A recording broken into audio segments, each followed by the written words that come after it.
America, and hello world. Good morning, Pilipinas. Welcome to our The Teacher Voice. This is our show that aims to give teachers the opportunity to talk on air about their unforgettable journey, thrilling adventures, share their splendid wisdom, and to inspire, give hope to our listeners and viewers. This show airs by the Philippine Las Vegas radio station, located in the heart of Las Vegas, every Saturday at 6 p.m. Pacific Time and 9 p.m. Eastern Time. And in the Philippines, it's Sunday, 9 in the morning. I am Teacher Judy, your host, and my co-hosts for tonight are Teacher Pasita Ross from New York. Hello. And our dear Tita Josie Harrison from Las Vegas. Hello. Nice to hear the voices of my co-hosts. But before we proceed sa program natin, mga co-host, baka may mga babatiin kayo sa four corners of the world. We will see. Tita Pasit, do you have some friends over the whole world? All right. Good evening, good morning, good afternoon, good early morning to the east, the west, the south, and the north of the world. True. Magandang bati sa inyong lahat, especially to my family in the Philippines, mga friends all over, and to everyone out there who is watching us. Welcome to the show. True. Hi, ako Tita si Josie Harrison from Las Vegas, Nevada. Gaya ng pagbati ni Pasit, ganun din ako. May morning, may afternoon, may gabi, kanya-kanya na. Because we are live, internationally live streaming ang PHLV Radio. Thank you. Oh yeah, good evening too sa mga kaibigan namin dito sa New York. Good afternoon there sa Las Vegas. And maybe sa Middle East, gabi pa ito. All right. And then sa Philippines, good morning everyone. Good evening everyone. I know, good morning now. Sa kanila. You see, I'm very mixed in already. Yeah. Now, this evening, we are going to have our invited guest and Tita Pasit Ross. Yes. Sir Pasit, can Yes. you introduce our guest speaker? Oh, no guest only. Of course, yes. Okay. Ladies and gentlemen, ngayong gabi ay ngayong broadcast namin, we have a very interesting educator. You would find out later after I read to you her short profile and after we ask questions about her and to her about her life's journey. May I begin? Our guest tonight is an educator with teaching, supervisory, and administrative experiences from early childhood to the graduate level. Her knowledge base and skills include instructions in all forms, face-to-face, or that's the in-person learning, hybrid and online course development, and or delivery with the traditional and non-traditional student in all levels. Her classroom management, she's also skillful at classroom management, curriculum planning and development, training, mentoring, and academic advising to culturally diverse backgrounds of students. Also, she knows how to supervise field experiences, initiate and collaborate educational research activities. Mm-hmm. And among her administrative and academic skills, they are managing and supervising faculty and staff, department budget and planning, marketing, academic programs, student recruitment and retention, and development of instructional culture. Wow, that is a lot of hats this person, an educator, is wearing. And Teacher Voice is very, very proud and very pleased to welcome our guest for tonight, Dr. Ronilda or Nildz Henson from Texas. Welcome, Nildz. Yay! Welcome. Dr. Nildz. I will call Dr. Nildz. Doc, good evening. Good evening, everyone. Good evening, Judilyn, Ati Pasita, and Josie. It is my pleasure and honor to be a part of this very recognized and I know well received or the audience here at the Teacher's Voice. It is really my honor. Thank you so Yeah. much. Wow. And it is our pleasure too to see you here and we are going to grill you. No, I'm no, we just want to hear some of your experiences and your journey, how you became a very successful teacher administrator, and the description of your the biodata that you have that Tita Pasita read. Wow, it is a package deal. Yeah. It's a big time package deal. That's so much. Yeah. Right. It's very, very rich. So, Dr. Nildz, I think Tita Josie is very excited. She prepared some questions for you. Judy, can you want to greet some people first? Oh, yeah. Yes. Ma'am Nildz, you can greet some of your friends. They're in the Oh. Philippines and even here in America. Oh, yes. Thank you so much for this opportunity. But first of all, I'd like to greet my family in the Philippines. Of course, even though we're here in the United States, we still keep that communication with our families. That's one thing I always share to my student. We are, family-oriented culture that we always value relationships, especially with our families and loved ones. So my children are still in the Philippines, and they're all adults and with their families. So Eric, Nikki, Paulo, and their wives and children. Hello, and you will hear me, share some of my best journey as a teacher, not only in the Philippines, but also here in the United States. Yeah. Also, my siblings, I'm not going to mention everybody, but we are 9 in the family. Some are in the Philippines or 2 in Canada. So they're the one who taking care of our small business left behind by my dad, Colonel Renato Santos. And my mom is also an educator, Dr. Erlinda Santos. So those are the things. And of course, everyone that's here in Las Vegas, I have classmates way back in high school. And I told Judilyn and Ati Pasita last time, I think that was like 5 years ago, we have a class reunion there, class 1980. So some of them are working in retail stores. Some of them are working, I think, in Mandala Hotel. And they're scattered all around Las Vegas and Nevada. So thank you so much. And hope you patronize this Teacher's Voice because it's giving us educator the privilege. Yes. And I will say the time to share those experiences that we cannot just read on the newspaper or anywhere because these are firsthand information that you will get from all of us. Correct. Thank you so much. Wow. Thank you, Dr. Nildz. So I will give the floor to our Tita Josie Harrison. Oh, thank you. I just, you were saying a lot of information about your background and your relatives and your status right now. And I heard about a Mandala Hotel. Do you mean Mandalay Bay?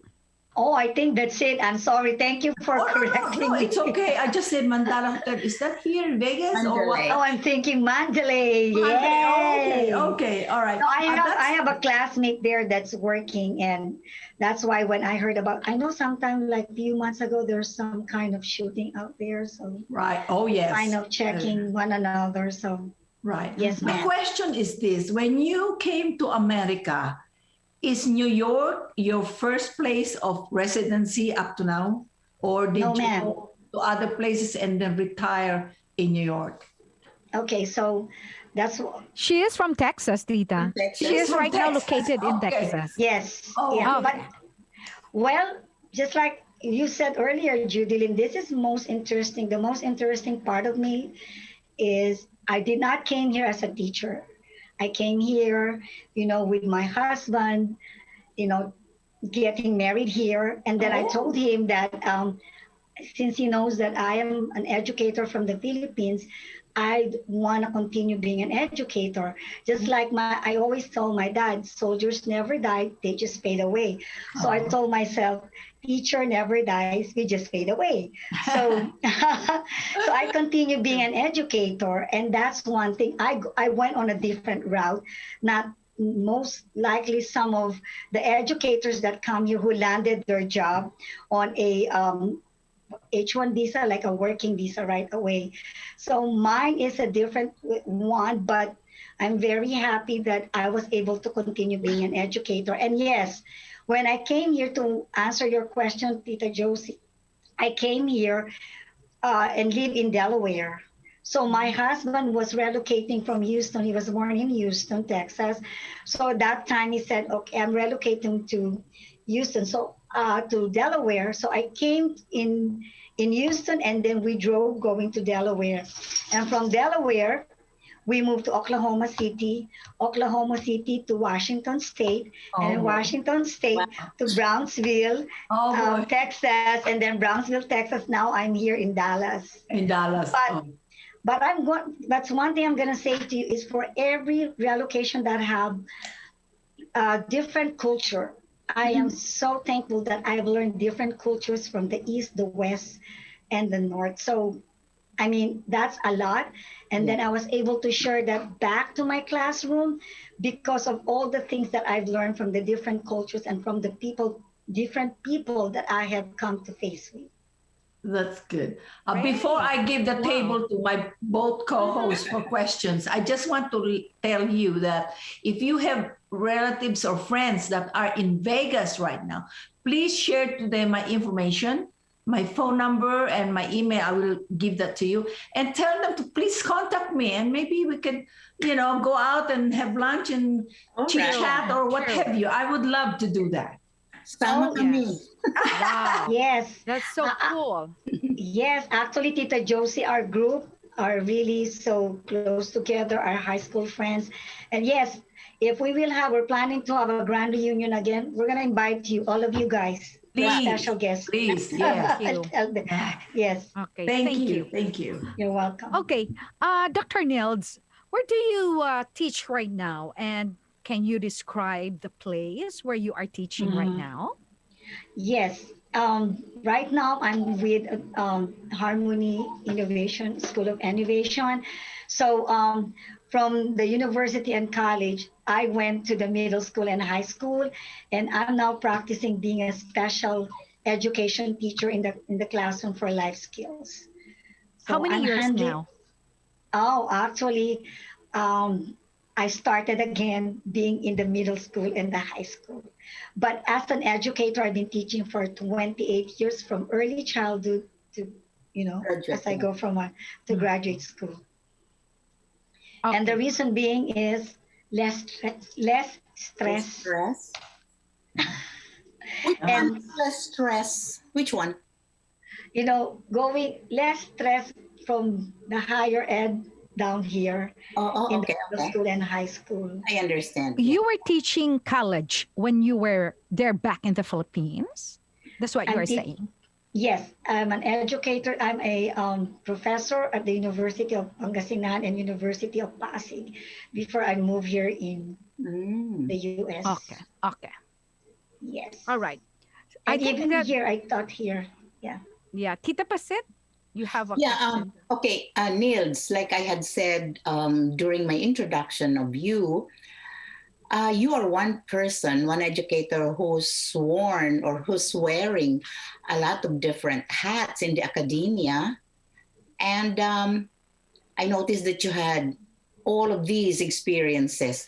Now, could you tell us which of these experiences you had or positions that you have had you think you had been most productive or most accomplished?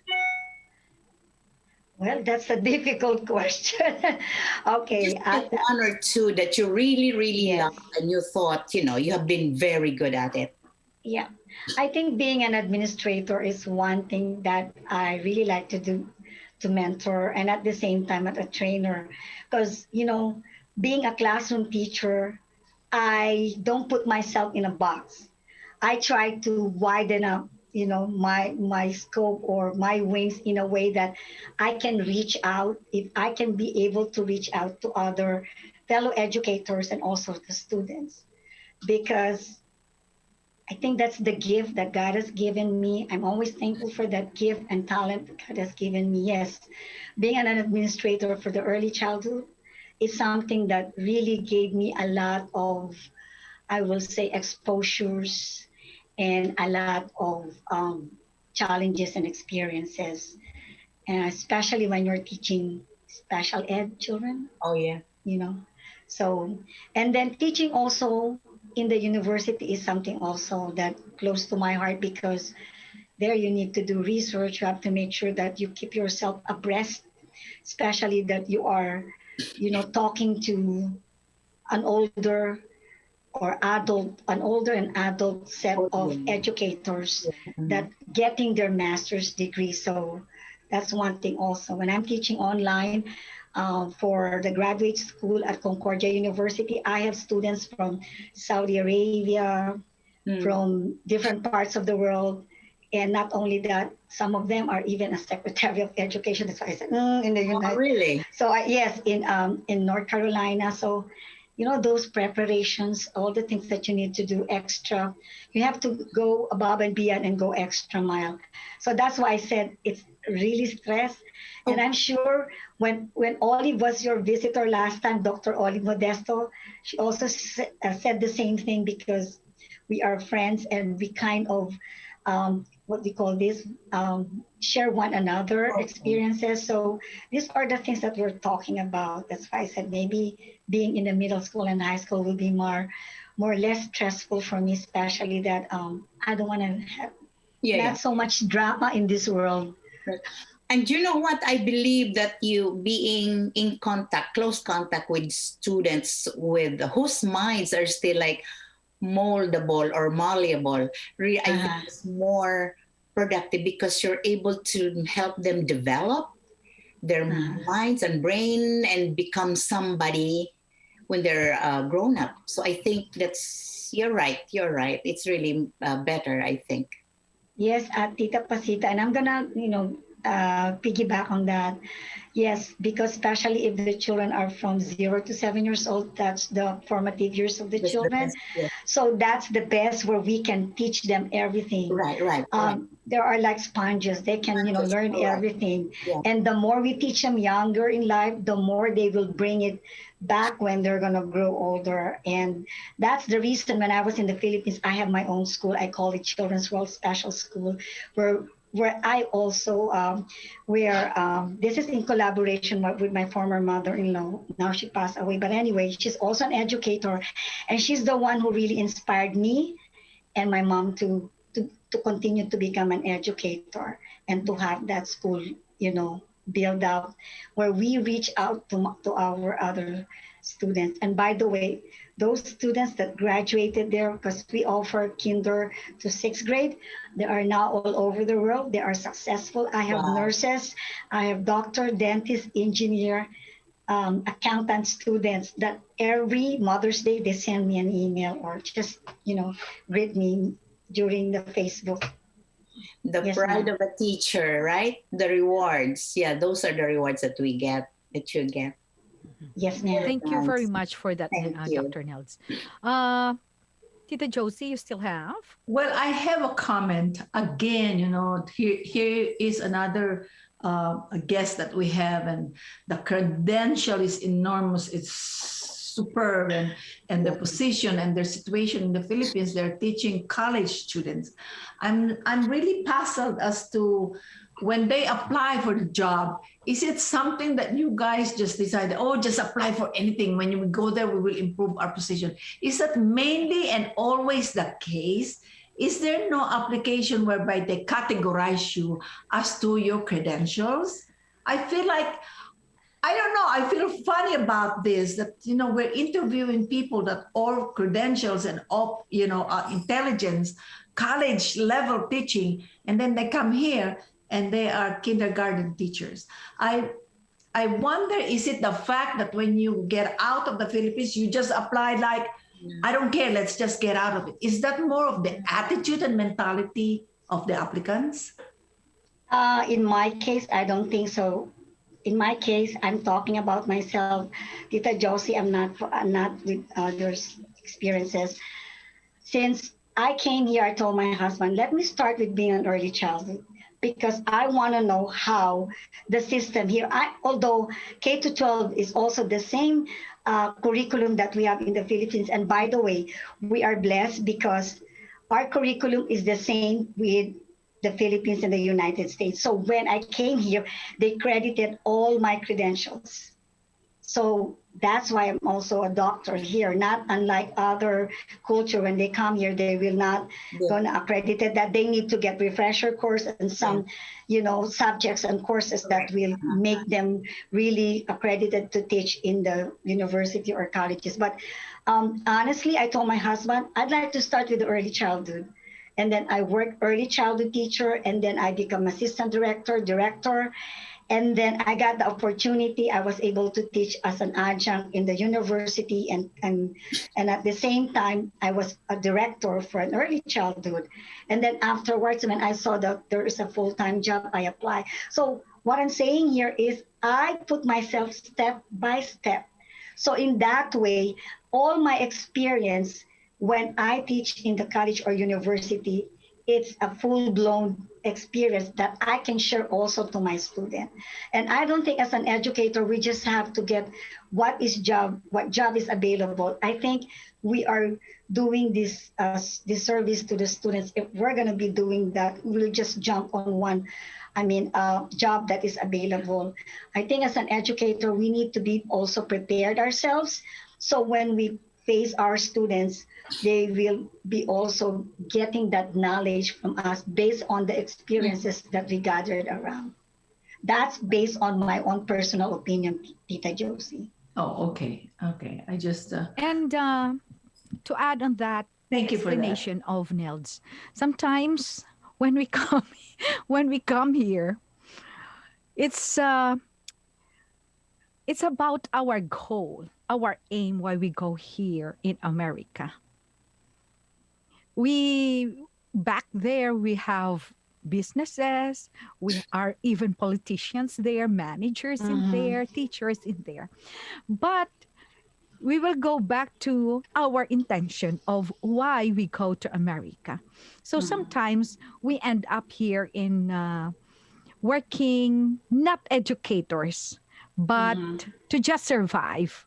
And sometimes they said that even you will just only work as a domestic, you can have more salary compared than teachers in here. So it depends actually on your goal of why you will go here in America. But I have a suggestion, especially for those teachers.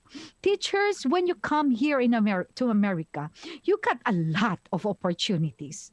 And coupled with your attitude that if you will not be choosy of what you can do here, what you can work here, you can make money a lot.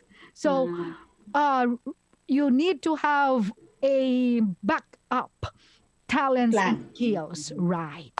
But you know what, actually, to answer Joseph's question, when you are hired in the Philippines, they know exactly what level you are going to fit in very well. So when I applied, I know I only loved elementary education, so that's what I signed up for, and that's what I got. And some of my friends who signed up for secondary education, like high school, that's what they also got. But it's for other people, like, who came here on not on a working visa, but on some other visas. They cannot pick. They just do what is there. That's what I mean. In order to survive, But when you sign up to be an elementary teacher, then you will be an elementary teacher in the US when you come in, if you were hired on a working visa. Yes, and Tita Pasita and Tita Josie and Judy, no disrespect to all other educators, but I know when Filipino teachers really accepted a job, they are, the best employee, the best staff, because we work above and beyond the time In fact, 30 minutes before the time we're in the classroom. Then after 30 minutes, we're still there. We really work hard. I know some other educators that they really burn, the candle just to make sure that they have their lesson plans prepared, they have everything prepared. Yeah. And maybe I will say I'm just blessed because I have a husband that supports me also, that when I say this is my goal, okay. So, and that's one thing. And I'm thankful for my husband, Ira Henson, that really, gave me all the support. And when I told him this is my plan as an educator, I'm going to start from here and then work my way up, and said, I'm 100% behind your back.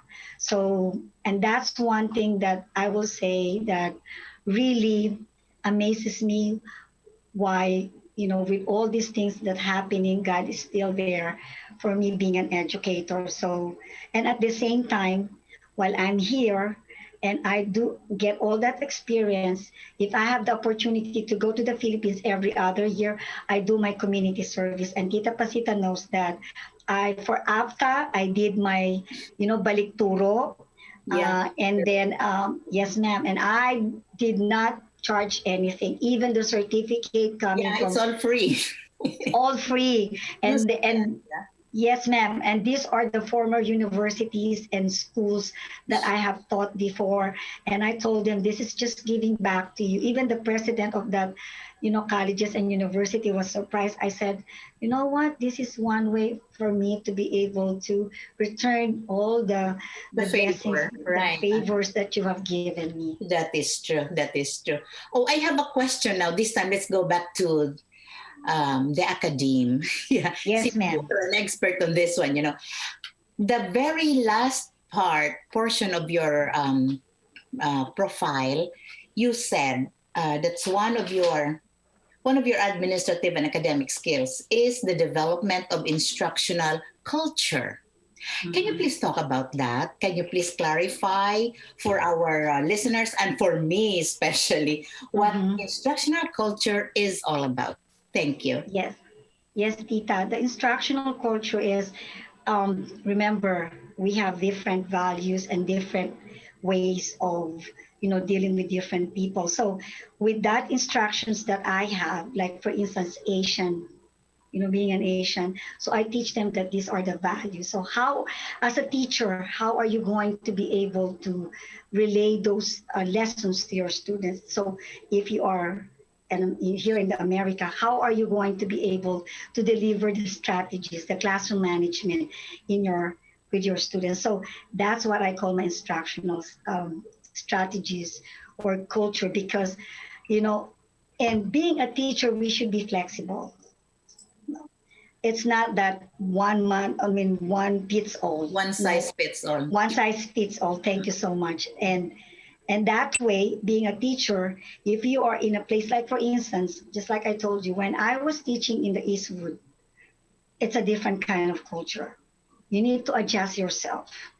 So you need to make sure that your strategy, your lesson plan will fit the needs of the students, Correct. Especially if you have a special children.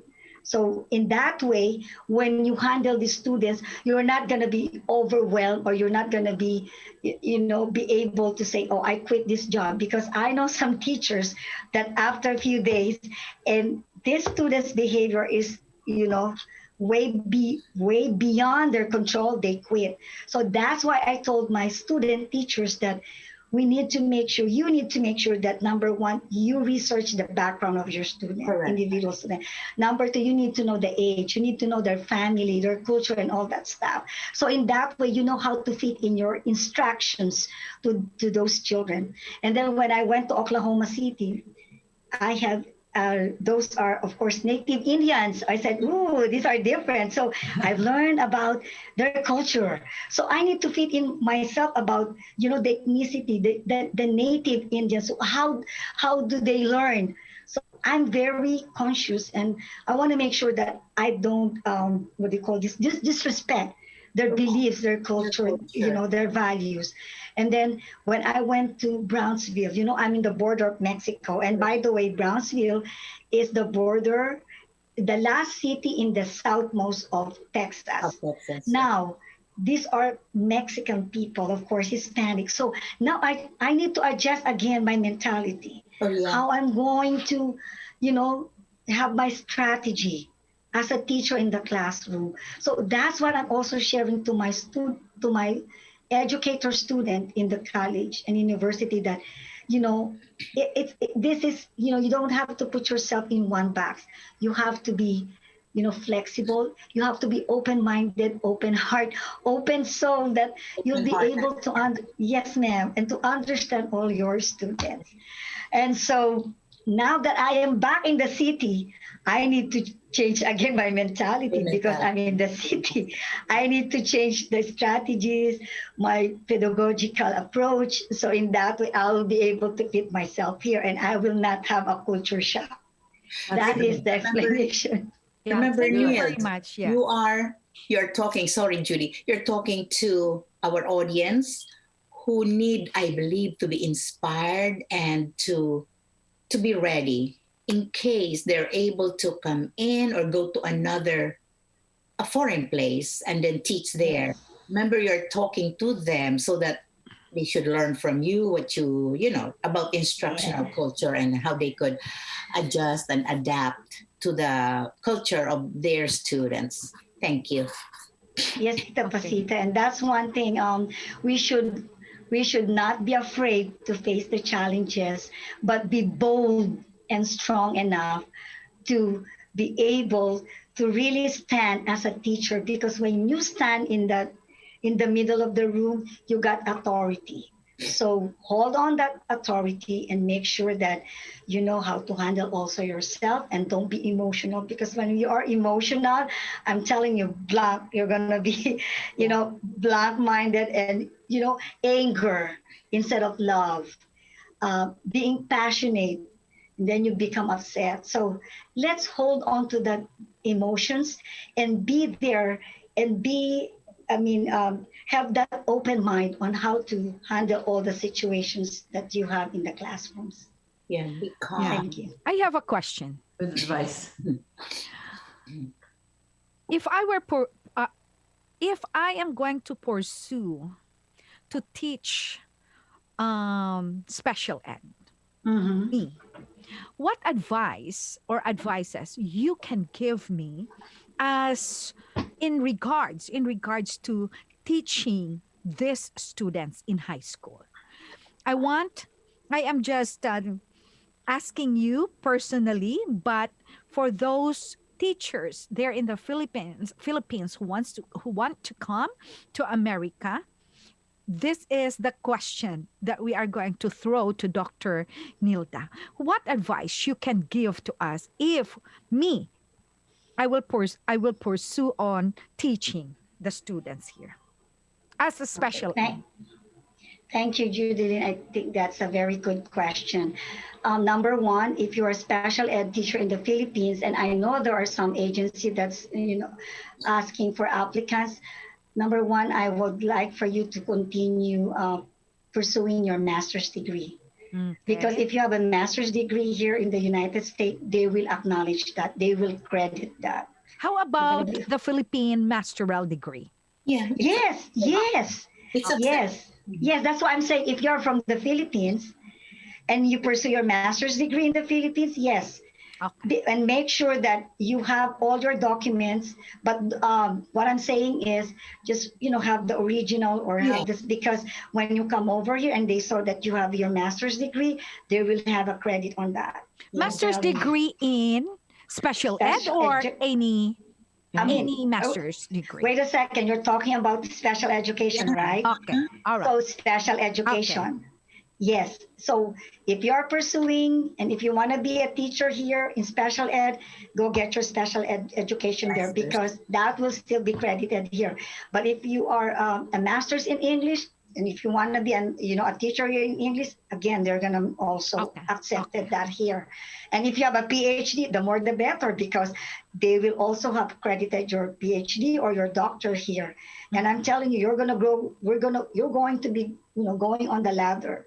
So Okay. anyway, and then when you come here, make sure that you'll be prepared again, because the students are really, really different from what our students there.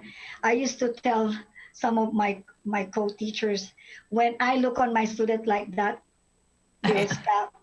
Here, you even stare at him that much close, they will just laugh at you. And they will Right. stare at you too. They will stare at you Right. too. So it's like, okay. Anyway, right now I am teaching. Special education is a broad area. Correct. We have gifted and talent. We have deaf and mute. We have physical disability. We have chronological disability. And right now, I'm handling the autistic children, which I love it because, and this is in the Department of Life Skills. Life Skills is where I teach them the basic skills.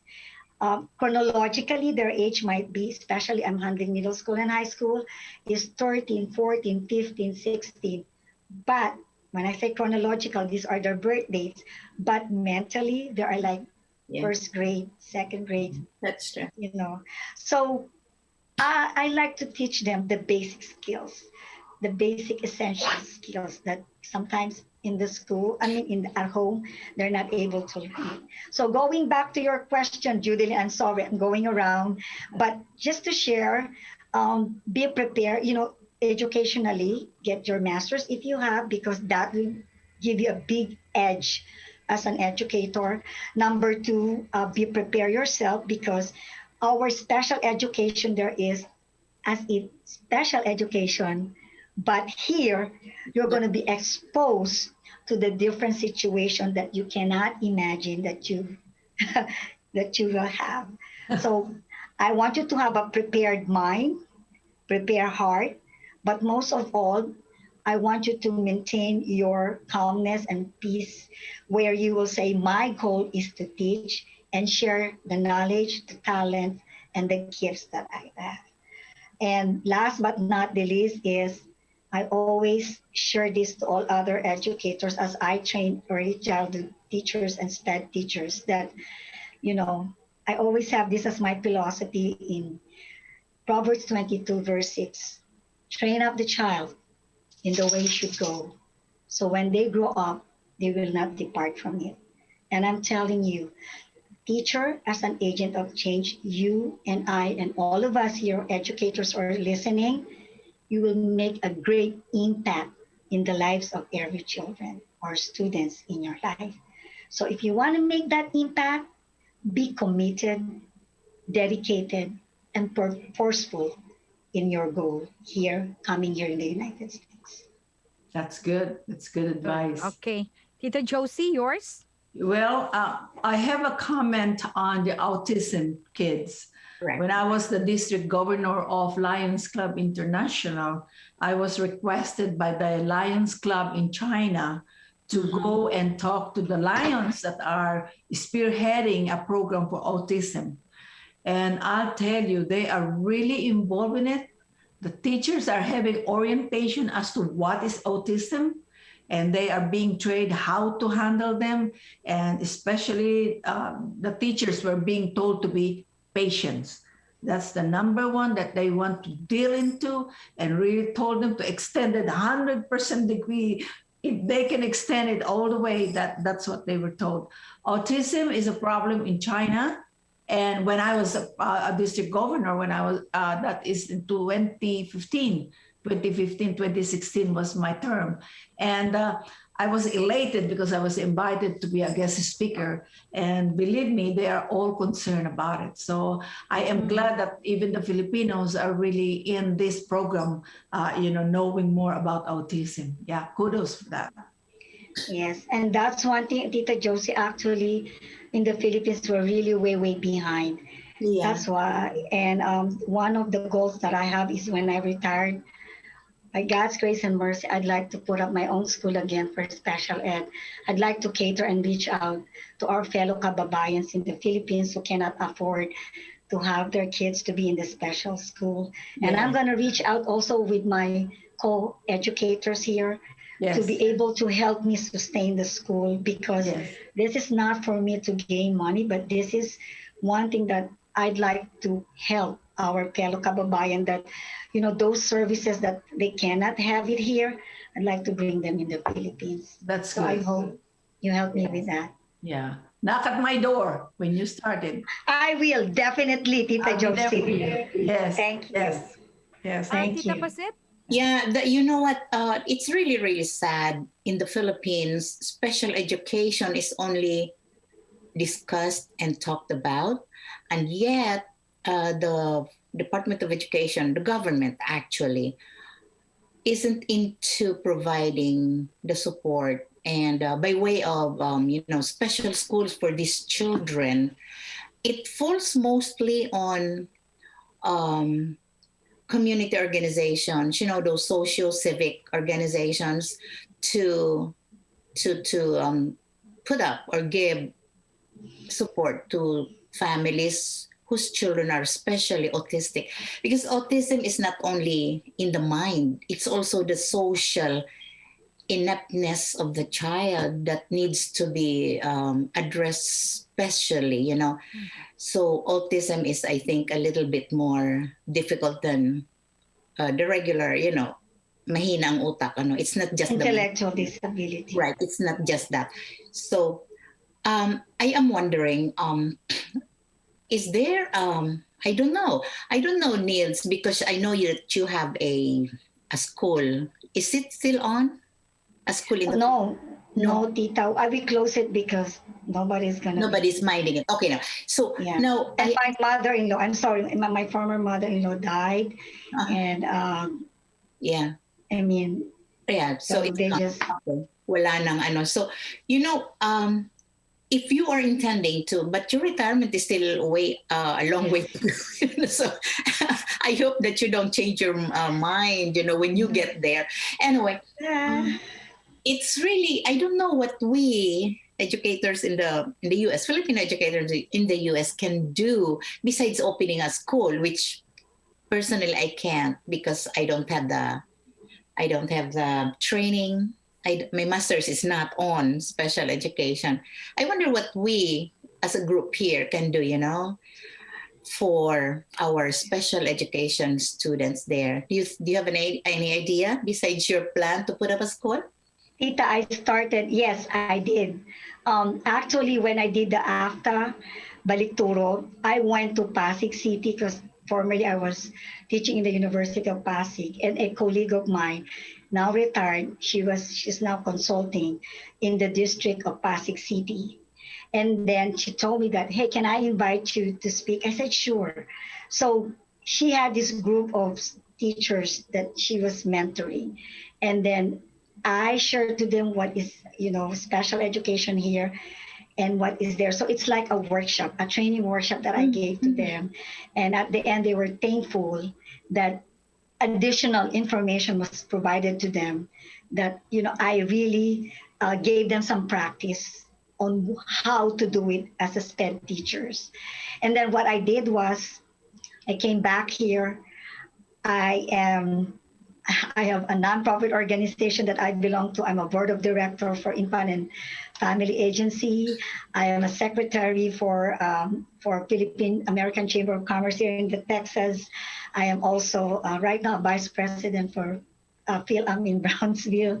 So what I did was I gathered some books from nonprofit organizations, and then when I went back again no, I did not went back. I sent the books to the Pasig Special Education.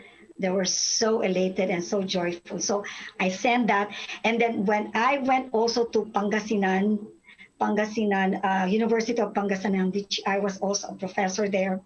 And the provincial librarian is my friend. I donated also some books there.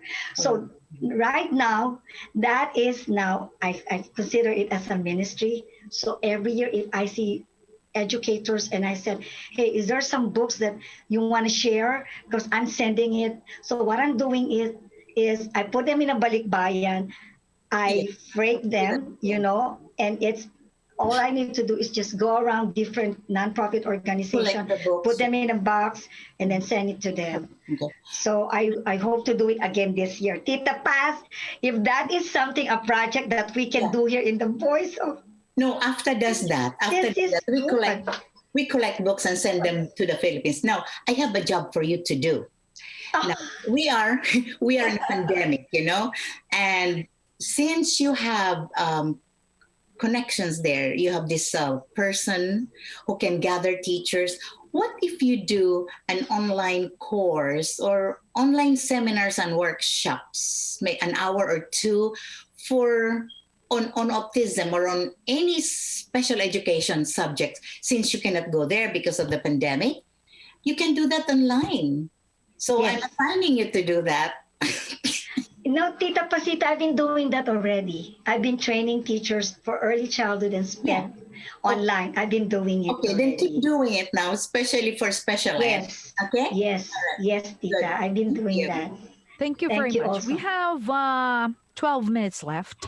One more question. And after this question, we will have our quotations. If you have your quotes in there, you prepared.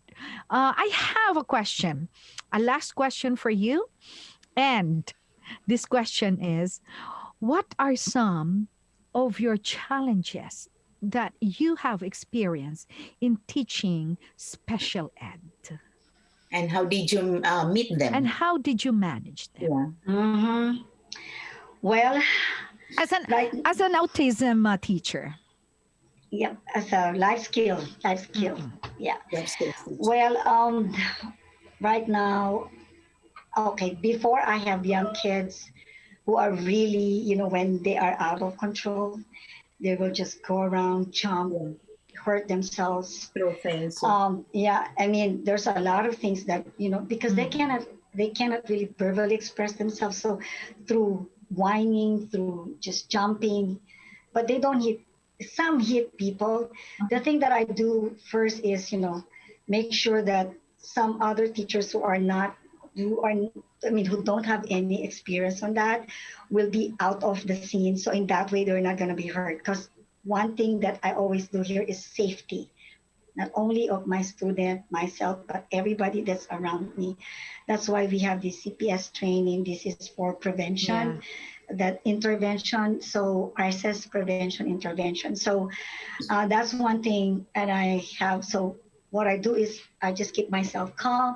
And then there are times I dance, because that's way to debate their emotions. Yeah. So I sing, I dance, and then I always tell my assistant, put on the music, come on right away. So there's a calm music on the background that plays.